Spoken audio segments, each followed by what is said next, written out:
안녕하세요. 파라카운트에서 재기한 주식갱이입니다.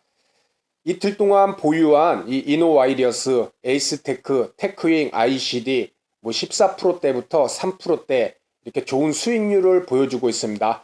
네오위즈는 보유했던 네오위즈는 퇴출했고 이 세트렉 I와 AD 테크놀로지를 오늘 신규 편입을 하였습니다. 이런 좋은 종목을 잘 잡을 수 있었던 것은 물론 종목 선택 자체에도 잘한 부분도 있지만은 이 코스닥 지수가 강한 모습을 보여서 지수가 종목을 끌어올리는 그런 모습을 보여줬기 때문일 것입니다. 아울러 지수 상승보다 더 좋은 이런 종목들, 상승하는 자리가 어디인지 그것을 알기 위해서는 우리는 분명히 그렇다면 주가가 어디까지 빠질 것인지, 어디를 지지하고 상승할 것인지, 그러한 빠지는 지점 또는 더 이상 오르지 않는 지점을 우리는 조정이라고 부릅니다. 그렇기에 우리는 주식 투자를 함에 있어서 항상 상승하는 모습만 분석하는 것이 아니라 빠지는 위치, 그리고 횡보하는 위치, 우리가 흔히 말하던 이런 조정하는 종목의 모습도 함께 분석을 하는 것은 매우 중요하고, 그런 분석이 이루어져야 어디 지점에서 상승을 할 수 있는지 그런 지점 매수 포인트를 잡는데 분명히 보다 확률적으로 접근을 할 수 있으리라 생각됩니다. 그래서 오늘 말씀드릴 내용, 우리가 주식 투자를 함에 있어서 주가 조정이란 과연 무엇인가, 그리고 이런 주가 조정을 내가 실제 매매로 활용을 할 때 어떤 기준을 갖고 접근을 할 것인가, 거기에 대해서 말씀을 드리도록 하겠습니다. 우리는 수익을 목표로 하고 있기 때문에 올라가는 모습만 너무 분석을 하고 그 기준만을 잡으려고 하는 것이 상당히 강합니다. 하지만 주가라는 것은 우리 선생님들도 잘 아시다시피 상승, 횡보, 하락, 이 세 움직임, 이 운동의 반복되는 모습을 보여주고 있다는 것입니다. 그래서 여기서 말하는 주가 조정이라는 것은 특정 기간 동안 계속 이어져 온, 중요하다고 가로를 쳤죠. 주가 상승에 대한 부담을 줄이는 과정이다. 주가 상승, 그렇죠. 일정 기간 동안 이어져 온 주가 상승. 우리가 주가가 하락할 때 계속 하락하는 주식에 대해서 더 떨어진다고 해서 그 주식을 조정이 일어난다고는 하지 않습니다. 그것은 하락 그 자체겠죠. 그런데 상승하던 주식, 일정 기간 동안 상승하던 주식이 어느 순간 조금 주가가 하락을 한다. 일정 가격 범위 내에서 주가가 하락하거나 더 이상 오르지 못하는 횡보하는 모습을 보일 때 우리는 이것을 하락이 아닌 또 다른 표현으로 조정이라는 단어를 쓰고 있다는 것입니다. 그래서 조정이라는 것은 기본적으로 상승하던 주가, 그리고 끊임없이 하락하는 것이 아니라 이렇게 상승하는 주가에서 일정한 가격 범위 내에서 주가가 하락하거나 횡보했을 때, 이랬을 때 우리는 주가를 조정이라는 표현을 쓰고 있다는 것입니다. 아울러 주가 조정이 발생되는 이유, 그렇죠. 왜 오르는 주식이 계속 안 오르고 하락을 하거나 또는 오르지 못하고 횡보를 할까? 먼저 차익 실현 욕구가 있겠죠. 그렇죠. 수익 중인 기존 보유자들의 매물을 소화하는 과정, 그들은 수익 실현을 하기 위해서 자신들의 보유 물량을 내놓을 것이고, 그렇죠. 그럼과 함께 동시에 기존 보유자와 신규 매수자 간의 손바뀜이 일어난다. 그렇죠. 이 종목 봤을 때 예시로 간단히 모습만 예시로 드는 걸로 보도록 하겠습니다. 이렇게 주가가 1차 상승이 나왔습니다. 그리고 이런 하락이 나왔죠. 여기서 이 종목을 보유했던 수익 실현인 기존 보유자들은 주가가 이제 더 이상 못 올라가는구나. 매도해야겠다. 수익 실현해야겠다. 그리고 여기서도 매도를 해야겠다. 또 이쯤에서 매수했던 손실난 기존 보유자들 또한 주가가 올라가다가 또 하락하네. 더 이상 못 오르면은 이쯤에서 손실이 크지 않는 상황에서 매도를 해야겠다. 이랬을 때 이 위치에서는 손바뀜이 일어나는 그런 모습이 나올 수 있다는 것이겠죠. 그래서 주가 조정은 차익 실현 욕구, 매물 소화 과정을 거치면서 기존 보유자와 신규 매수자 간의 손바뀜이 일어나는 것이다. 아울러 급등주에서는 이런 조정을 통해서 주도 세력이 물량을 확보, 그렇죠. 뭐 대형주에서도 분명히 나오죠. 그렇죠. 기관과 외국인이 계속 매수를 하다가 어느 한순간 매수를 안 할 때, 그때 주가가 하락하면 개인들의 이익 실현 물량 또 나올 수도 있고, 급등하는 주가가 갑자기 오르다가 급락했을 때 이런 주도 세력이 물량 확보를 위해서 주가 조정이 발생될 수 있다는 것입니다. 아울러 주요 이평선들, 그렇죠. 제가 항상 방송에서 말씀드리는 이런 5일선, 뭐 21선, 61선 큰 폭의 상승이 일어났으면, 그렇죠. 이런 큰 폭의 상승이 짧은 기간 내에 거의 56%가 일어났습니다. 그렇죠. 이렇게 됐을 때 5일선 그리고 그 밖에 장기 이평선까지 이 이격도들 상당히 벌어져 있죠. 5일선은 여기 있는데 이런 이격도를 줄이는 조정, 그렇죠. 그러한 조정이 나오고 난 다음에 5일선과 장기 이평선들의 이격도가 이렇게 줄어든 모습, 이것은 하나의 조정을 이격도, 이평선의 이격도, 이평선의 수렴이라는 과정을 예시로 설명을 드린 것입니다. 이러한 과정을 위해서 주가는 조정이 발생된다는 것입니다. 아울러 우리가 주가 조정이라는 것도 그냥 주가가 떨어지는 것 조정 아니냐 이렇게 보실 수도 있지만은 주가 조정이라는 것도 종류가 있습니다. 먼저 가격 조정, 단기간에 급격한 주가 하락하는 현상을 나타날 때 우리는 가격 조정이라고 합니다.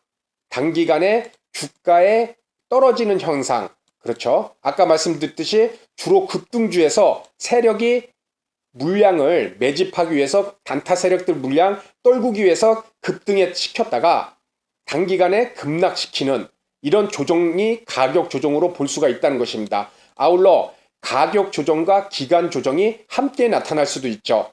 그렇죠. 상승 후 일정 기간을 두고 급격한 가격 하락이 아니라 일정 기간을 좀 두고 주가가 천천히 하락하는 모습, 그런 모습을 가격 기간 조정이라고 얘기하고, 또 하나는 가격이란 단어가 빠지고 기간 조정이라는 것만 있습니다. 이는 1차 상승 후 가격이 큰 폭 하락 없이, 거의 가격 하락 없이 일정 기간 시간을 보내는 것이죠. 이런 주가에 횡보하는 모습, 시간을 보내는 모습, 이평선을 수렴하기 위한, 매물을 소화하기 위한, 그리고 우리가 이런 기간 조정에서 가장 많이 알려진 이 고가 놀이 패턴, 그렇죠. 주가가 1차적으로 이렇게 큰 폭의 캔들이 하나가 나왔습니다. 그랬을 때 이 고가 위치에 이런 고점 라인을 그려놨을 때 이 고가에서 주가가 빠지지 않고 여기서 특정 가격대에서 이렇게 양봉이 나오고 음봉이 나오고 또 양봉이 나오고 음봉이 나오고, 이러한 것들을 기간 조정이라고 그러죠.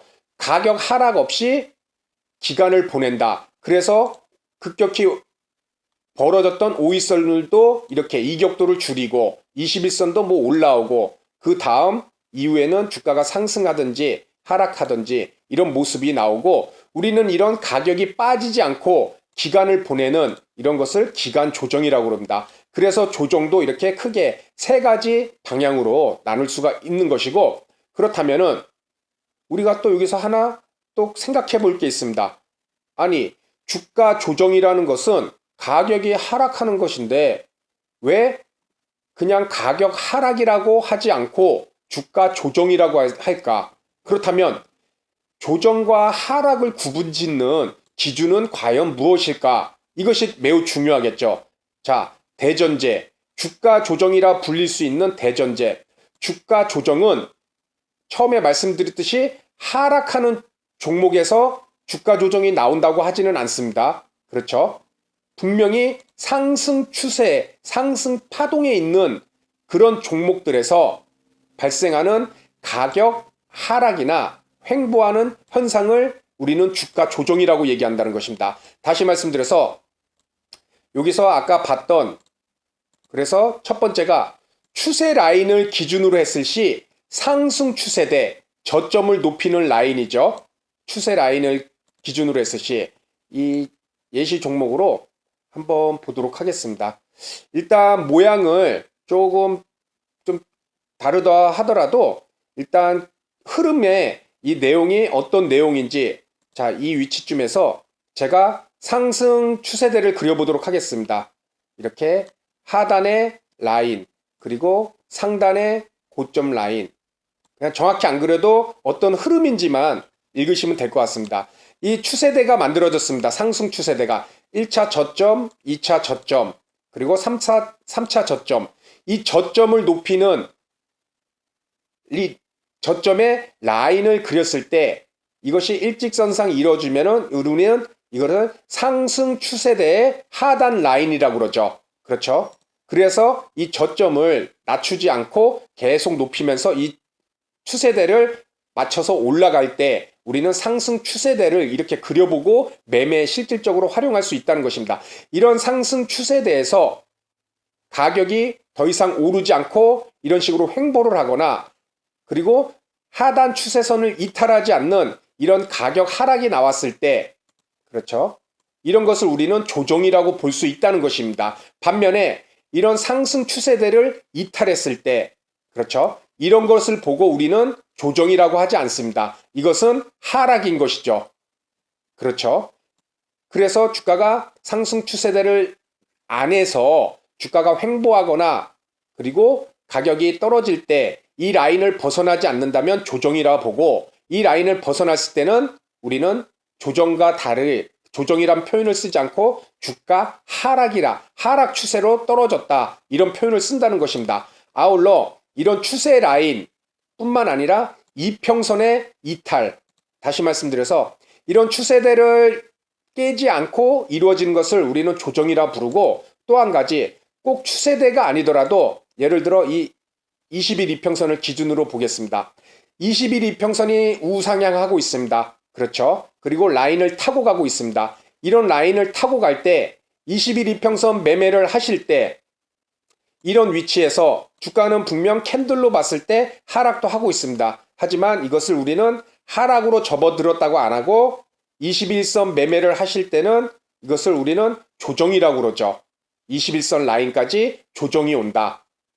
그렇죠? 이 라인도 21선까지 우리는 단순 하락이 아니라 21선까지 급격한 1차 상승으로 인한 조정이라고 말하는 것입니다. 그것이 21선 라인까지. 그래서 우리는 하락과 조정을 구분할 때, 그렇죠? 대전제는 상승 추세에 있는 그런 종목들에서 가격 하락과 횡보가 하는 현상을 우린 조정이라고 그러고, 그러한 상승 추세라는 것은 방금 말씀드린 이런 상승 추세대, 그리고 이평선, 아울러 한 가지 더, 추세 라인은 이탈은 하락 반전, 아까 얘기했던 추세대 이탈했을 시 그런 것은 조정이 아닌 하락으로 본다. 아울러 우리는 추세대와 이평선 뿐만 아니라 이 캔들 기준 라인으로 갖고도, 그렇죠? 이 전고점, 이 전저점을 갖고도 조정이냐 아니면 하락이냐, 이것 또한 구분하는 기준으로서 우리가 활용을 할 수 있다는 것입니다. 자, 최근에 오늘 좋은 모습을 보였던 이 NHN 한국사이버결제입니다. 이 종목을 보면은 역사적 신고가를 한번 만들었죠. 그렇죠? 지금 월봉을 봤을 때 역사적 신고가가 이때 한번 나왔습니다. 그렇게 만들고 윗골이 길게 이렇게 기관의 매물이 나와서 윗골이 길게 나왔습니다. 이런 모습을 봤을 때 우리가 조정이냐, 이 라인을 하나 그려보도록 하겠습니다. 그렇죠? 이번엔 추세대 이평선이 아닌 캔들로 봤을 때 1차 고점을 만들었죠. 이 고점까지 월요일날 3일 전이죠. 이렇게 저점이 나왔습니다. 저점을 멈춰주는 모습. 그렇다면 우리가 이 모습을 봤을 때, 고점을 찍고 이 캔들의 하락하는 모습을 봤을 때 이것을 우리는 하락이라고 표현하는 것이 아니라 이 캔들의 전고점 라인까지 주가가 밀렸기 때문에 이것은 조정이라고 우리가 볼 수 있다는 것입니다. 그래서 조정과 하락을 구분하기 위해서는 이 전고점을 깨고 이탈했다면 우리는 그것이 전고점 매매 하시는 분들한테는 하락이라 표현할 수 있지만, 이 전고점을 라인을 이탈하지 않는 이런 주가 하락, 그 다음 오늘과 같이 이런 반등이 나왔을 때 이것은 우리가 조정으로 볼 수 있다는 것입니다.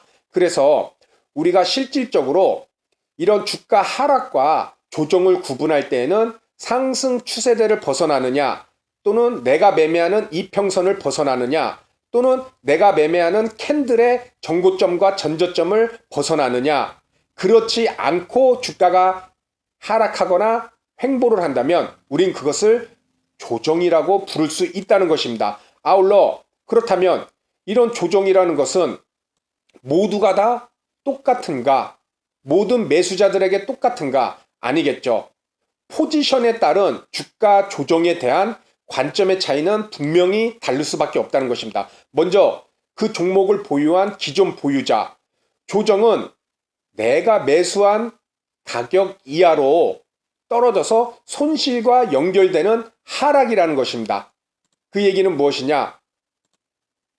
자, 이 종목을 다시 한번 예를 들면은 내가 이 위치에서 종목을 매수하였습니다.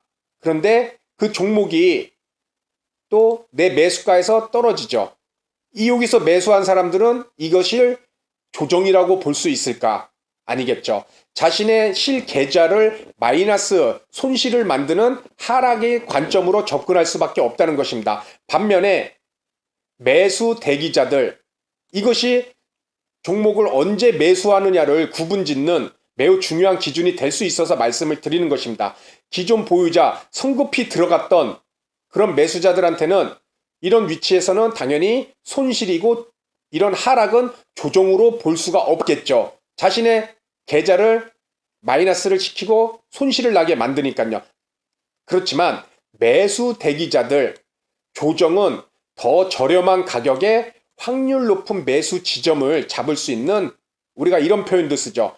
가격이 하락하는데 아름다운 게 어디 있습니까? 하지만 보유하지 않는 그런 사람들에게는, 대기자들에게는 아름다운 가격 하락이라는 것입니다. 자, 이 종목에 관심을 갖고 있었던 분들, 매수하지는 않았습니다. 하지만 차트, 그렇죠? 이 종고점까지 조정을, 이 종고점 라인을 지지를 해줄지 기대했던 매수자들 분명히 있을 것입니다. 그리고 종고점을 지지하고 이런 상승 모습을 보였을 때, 또 양봉이 보였을 때 분할 매수로 접근해서 오늘 큰 폭의 수익을 올리신 분들도 분명히 계실 것입니다. 이것은 이분들한테는 이것이 주가 하락이 아니라 아름다운 가격 조정이 되겠죠. 이것은 캔들뿐만 아니라 이평선도 마찬가지입니다. 이평선이 지지가 되는 그전 지점까지 오기 전에 미리 매수를 해서, 그렇죠? 예를 들어 여기를 매수를 해서 아무 의미가 없고 계속 5일선을 타고 맞고 떨어지는 종목인데, 여기서 매수를 해서 이런 지지 라인에서 매수를 못했는 분들, 이것은 조정이 아니라 이것은 하락인 것입니다. 그렇죠? 관점의 차이가 포지션에 따라 있을 수밖에 없다는 것입니다. 하지만 매수 보유자들, 이 이평선, 장기 이평선 121선에서 더 이상 이평선을 지지하고 하락하지 않는구나. 그리고 주가가 계속 더 이상 빠지지 않는구나. 5일선까지 돌파했구나. 그리고 양봉이 보이는구나. 매수하면은 이들에겐 이런 주가 하락이 아름다운 조정이 될 수 있다는 것입니다. 그것은 캔들로서, 또 이평선으로서 조정에 대한 포지션에 따라서 관점의 차이가 생길 수밖에 없다. 그것 또한 우리가 이 관점의 차이를 알 수 있다면 성급히 매수하기보다는 그러한 조정이 끝나는 지점까지 기다리고, 하락했을 때는 매수하지 않고 하락이 멈추고 상승하는, 그렇죠? 이평선이 됐던, 아까 말씀드렸던 이 정고점, 캔들이 됐던, 기다릴 줄 아는, 내가 원하는 지점까지 올 수 있는 그런 것을 기다리는 매매를 할 수 있다는 것입니다. 자, 그렇다면 마지막으로 우리가 이런 주가 조정을 통해서 실전 매매에 어떻게 접근할 수 있을까? 첫 번째, 기술적 분석 매매, 차트 매매 시 우선은 조정이라는 것은 항상 상승 추세, 상승 파동, 상승 운동에 있는 종목들에서 주가 하락이나 횡보, 이런 조정이 나올 시 상승 추세대에서, 또는 방금 말씀드렸던 그런 내용들입니다. 특정 이평선을 지지, 또는 캔들의 전고점, 전저점을 지지 라인, 중요한 것은 이러한 지지 라인을 항상 고려하여 눈에 익히려는 매매 습관이 필요하다는 것입니다. 방금도 말씀드렸던 추세대, 이평선, 캔들, 그렇죠? 그런 지지 라인은 분명히 다 존재를 한다는 것입니다. 그런 지점까지 주가가 오고 거기서 더 이상 하락이 나오지 않고 상승한다? 거기에 하락은 조정이라는 것이겠죠. 그것은 일봉뿐만 아니라 분봉도 우리가 동일하게 볼 수 있다. 항상 강조드리는 분봉 또한 일봉처럼 각각의 이평선들이 다 존재한다. 지지가 일어나고 저항이 일어나고 돌파가 일어난다. 그것을 항상 생각을 해야 되고, 아울러 기준선 라인, 그렇죠? 기준선 매매, 라인 매매 시 조정 시작점은 매도의 관점으로 우리가 수익 실현하는 관점이 될 것이고, 조정의 끝 지점은 상승을 위한 확률적 매수 접근 라인으로서 우리가 매매에서 방금 말씀드린 그러한 캔들 이평선 추세대 그것을 통해 접근을 할 수 있다는 것입니다. 그렇게 항상 차트를 보더라도 그냥 이렇게 넘겨보시면은 아무것도 볼 수가 없습니다. 항상 정고점이 있을 때는 정고점 라인을 그려보시고, 또 이평선이 여러 개 있을 때는 어느 이평선에서 이 종목이 항상 어느 이평선에서 특이하게 하락을 멈추는지, 이노와이리어스 241선, 그렇죠? 첫 번째 하락이 멈춘 장기 이평선, 두 번째 왔을 때 항상 관심을 가져야 된다고 말씀을 드렸습니다. 왜 첫 번째와 유사하게? 참 재밌는 것이 241선에서 한번 멈췄기 때문에 두 번째에서도 그런 모습이 나올지 집중적으로 관찰을 해볼 필요가 있다는 것입니다. 이러한 조정이 끝나는 지점, 그렇죠? 그래서 그런 지점을 하락이 멈추고 상승이 나온다면 확률적 접근, 매수 접근이 가능한 지점이라는 것입니다. 아울러 우리는 주식 투자를 한다는 것은 종목의 상승하는 모습뿐만 아니라 오히려 장기간 봤을 때 주가라는 것은 상승하는 기간보다 하락 횡보하는 기간이 더 길 수밖에 없습니다. 그렇기에 상승하는 모습만 항상 찾으려 하지 마시고 하락 횡보하는 모습을 분석, 즉 조정하는 모습을 분석을 꼭 하셔서 그런 조정할 시 나오는 공통적인 모습, 그렇죠? 우리가 잘 아는 거래량 감소 또는 그런 조정이 나오는 구간에서 호가창의 모습이 어떤지, 이러한 것들을 꼭 관찰을 해서 매매에 활용을 하신다면 보다 상승 확률이 높은 종목을, 이런 조정이 어떤 것이고 조정이 어떤 모습에서 나오는 것이고 그러한 조정이 멈추는 지점, 시작되는 지점을 항상 찾는다면은 보다 상승 확률이 높은 종목들을 찾을 수 있는 그런 기술적 분석의 안목을 가질 수 있으리라 생각됩니다. 그래서 오늘 내용, 우리에게 매우 중요한 상승하는 종목을 찾는 것만큼 이렇게 하락하고 횡보하는 이런 조정의 모습을 어떤 관점으로 바라보고 접근을 해야 했을 때 더 상승 지점을 잡을 수 있는 그런 분명한 확률적 안목을 가질 수 있으리라 생각됩니다. 그래서 오늘 내용은 여기서 마치도록 하고요. 다음 시간에도 좋은 내용으로 인사를 드리도록 하겠습니다. 감사합니다.